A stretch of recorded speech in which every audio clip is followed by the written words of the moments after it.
Herkese merhaba arkadaşlar, kanalımıza hoş geldiniz. Afra Saraçoğlu yıllar sonra babasıyla buluştu.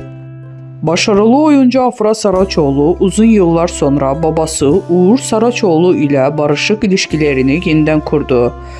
Babasıyla yıllar sonra bir araya gelmesi geçtiğimiz yıl magazin dünyasında geniş yankı uyandırmıştı.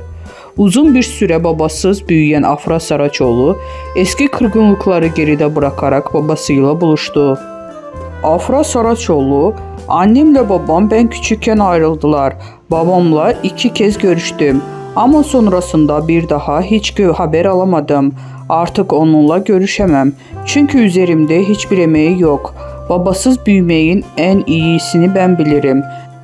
Bu açıklamalardan sonra Saraçoğlu'nun babasıyla olan uzak ilişkisini gözler önüne sermişti.